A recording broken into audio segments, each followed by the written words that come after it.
कबीरा जब हम पैदा हुए, जग हंसे हम रोए, ऐसी करनी कर चले, हम हंसे और जग रोए। कबीरदास जी कहते हैं कि जब हम पैदा हुए हैं तो सारा जग हंसा है, हमारे घर वाले हंसते हैं, माता पिता हंसते हैं कि एक घर में बच्चा पैदा हुआ है।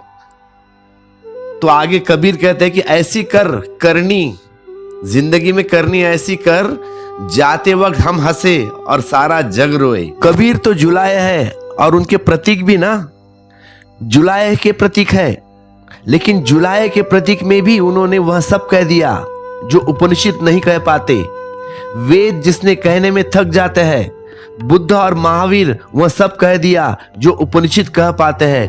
वेद कहने में थक जाते हैं, बुद्ध और महावीर भी जिसे अनिर्वचनीय कहकर छोड़ देते हैं, उसे कबीर ने कहा है। जीवन के जितने निकट हो प्रतीक, उतना ही सत्य को प्रकट करने में समक्ष होता है। जीवन जितने दूर होता है उतना ही सत्य अभिव्यक्ति की क्षमता कम हो जाती है। तो कबीर ठीक जीवन के निकट जी रहे हैं, साधारण जीवन में।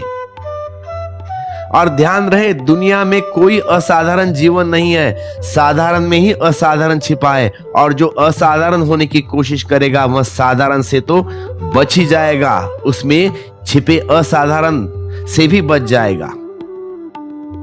अहंकार असाधारण की खोज करता है, अहंकार बड़े काम करता चाहता है, लेकिन जीवन तो छोटे छोटे कामों में बना है। उठना है, कपड़ा बनाना है, बेचना है, खाना है, पीना है, सोना है, जागना है। जीवन तो इन्हीं छोटी छोटी चीजों से बना है। और जो भी साधारण होने की कोशिश करेगा वह जीवन से वंचित रह जाएगा। जो इन साधारण कृत्यों में जागने लगेगा, जो इन्हीं कृत्यों को जाग कर करने लगेगा, वह असाधारण को उपलब्ध हो जाएगा। जतन का वही अर्थ है। जतन का अर्थ है साधारण को भी होश पूर्वक करना, अति साधारण से भी चेतना को जोड़ देना क्षुद्र के साथ। जैसे ही होश जुड़ता है, क्षुद्र विराट हो जाता है, और विराट के साथ भी बेहोशी हो तो विराट भी क्षुद्र हो जाता है। तुम जाओ मंदिर, मैं तुम्हें परमात्मा न मिलेगा, क्योंकि तुम बेहोश ही जाओगे मंदिर में। तुम जो दिखाई पड़ता है वह तुम्हारी वासनाओं का प्रतिबिंब है। काश होश होता तो मंदिर तक जाने की जरूरत ना थी, ना चार धाम जाने की जरूरत ना थी। अगर होश होता तो मंदिर जाने की जरूरत नहीं पड़ती। होश तो तुम जहां हो वहीं पाते कि वहां पे मंदिर है, उसके अतिरिक्त कुछ और भी नहीं। काशी और काबा अज्ञानी की यात्रा करेंगे, ज्ञानी तो जहां है वहीं उसे काशी मिलेगी, वहीं उसे काबा मिलेगा, क्योंकि चारों तरफ उसी का विस्तार है, चारों तरफ उस परमात्मा का विस्तार है। वह ब्रह्म कहीं कम और कहीं ज्यादा नहीं, कहीं सघन और कहीं विरल नहीं। वह ब्रह्म कहीं उपलब्ध और कहीं अनुपलब्ध नहीं है, सब जगह है, एक सांस बटा है। बुद्ध कहते हैं कि सागर को चखो कहीं से, सभी तरफ से नमकीन है, चाहे इस किनारे चाहे उस किनारे, चाहे मध्य में चाहे गहराई में, चाहे लहरों में, चखो सागर सब जगह उसी का एक ही स्वाद है, नमकीन। चखो ब्रह्म को सब जगह, उसका स्वाद भी एक ही है। मंदिर मस्जिद अज्ञानी का निर्माण है, इसीलिए फिर वह अपने ही ढंग से निर्मित करता है। वे उसकी ही प्रतिछवि है। तुम्हारे परमात्मा तुमसे बड़े नहीं हो सकते जब तक कि तुम परमात्मा जितने बड़े न हो जाओ। लेकिन यही जटिलता है, अगर तुम बड़े होना चाहोगे तो छोटे ही रह जाओगे, क्योंकि बड़े होने की मांग और छोटे मन की मांग है। अगर तुम छोटे में राजी हो जाओगे तो अचानक पाओगे कि छोटे तो कुछ है ही नहीं, सब बड़े हैं। क्षुद्र का कोई अस्तित्व नहीं है। क्षुद्र तुम्हारी आंख के द्वारा दी गई सीमा है। जैसे कि मैं खिड़की खोलूं और प्रकाश को देखूं तो खिड़की का चौखट ही मालूम होता है। आकाश है, खिड़की के चौखट से जितना आकाश दिखाई पड़ता है, लगता है कि वही आकाश है। और अगर मैं कभी बाहर ही नहीं गया, मैं कभी मुक्त आकाश को देखा ही नहीं और सदा खिड़की से ही झांकता रहा हूं, तो स्वभावतः मैं मानूंगा ही नहीं। मैं मानूंगा कि इसी खिड़की से चौखट में जितना फंसा आकाश है उतना ही है, इतना ही आकाश है। बस खिड़की का चौखट यह रूप दे रहा है, यह सीमा खिड़की के कारण बनी है। आकाश की कोई सीमा नहीं है मेरे दोस्त। तुम्हारी आंख खिड़कियों से ज्यादा नहीं, तुम्हारे कान खिड़कियों से ज्यादा नहीं, तुम्हारे हाथ भी खिड़कियों से ज्यादा नहीं है। इंद्रियां छोटी खिड़कियां हैं जिनसे हम ब्रह्म को देखते हैं, इसलिए ब्रह्म छोटा लगता है। अन्यथा इंद्रियों को हटाकर देखो, क्षुद्र तक्षण विराट हो जाता है। सीमाएं गिर जाती है। सीमाएं थी ही नहीं, हमारे द्वारा दी गई थी। सीमाएं कल्पित है। किसी काम को छोटा मत कहना। कबीर का प्राथमिक संदेश यही है कि किसी काम को छोटा मत कहना, क्योंकि उस छोटे में ही विराट छुपा है। तुमने छोटा कहा कि तुम पीठ करके बैठ जाओगे फिर, और जहां से तुमने पीठ फिराएगी है वह वही है फिर खड़ा। तो हमेशा तुम्हारी पीठ उस पर पड़ेगी और बड़े को तुम खोजने जाओगे। कहां खोजोगे? क्या है बड़ा? राष्ट्र की सेवा बड़ी है या मनुष्यता की सेवा बड़ी है?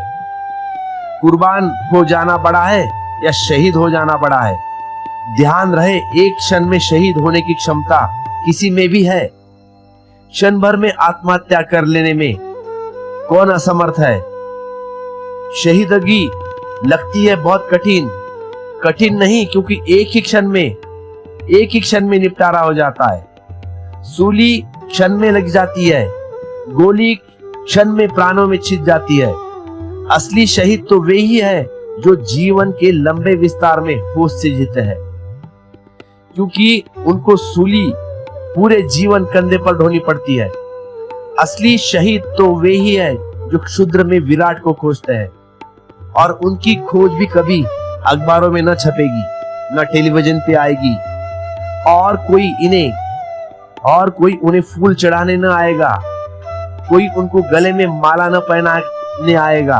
वे चुपचाप अपने अकेले में भोजन करते वक्त जागेंगे, कपड़ा बुनते वक्त जागेंगे, स्नान करते वक्त जागेंगे। कौन उनका सम्मान करेगा? जो होश से भरा है। लोग कहते हैं कि पागल हो गया। सम्मान हम करते हैं, शहीदों का जुलूस निकालते हैं।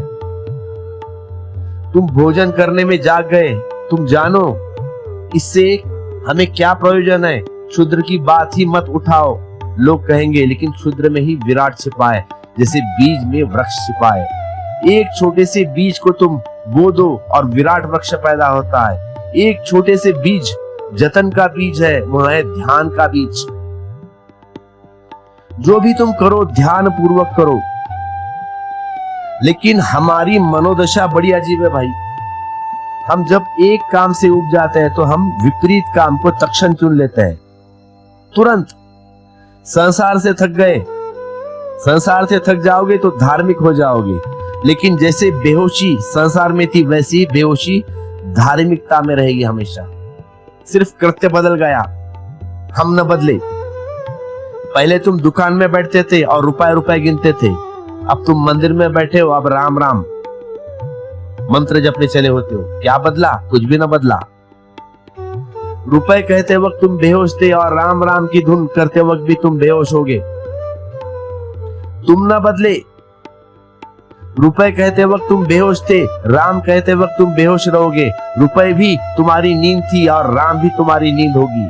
तब तुम दुकान पर बैठे थे, अब तुम दुकान छोड़कर मंदिर में बैठे हो। फर्क कुछ नहीं है, तुम बदले नहीं। तुमने सारे मंदिर को दुकान बना लिया। तुम जहां जाओगे स्वभावतः तुम वहीं रहोगे, तुम्हें कोई फर्क नहीं पड़ेगा। तो चाहे तुम कितनी बार राधे राधे कह लो या कितनी बार राम राम कह लो, स्थिति बदलने से कभी कोई नहीं बदलता। मनोदशा बदलनी चाहिए तो ही मनोदशा बदलने से कोई बदलता है। परिस्थिति नहीं, मन की स्थिति बदलना है, वो रूपांतरण है। इसलिए कबीर जुलाहे बने रहे लेकिन जाग गए। इस सूत्र में उन्होंने बड़ी कीमती बातें कही है। एक एक शब्द ठीक से समझ लेना।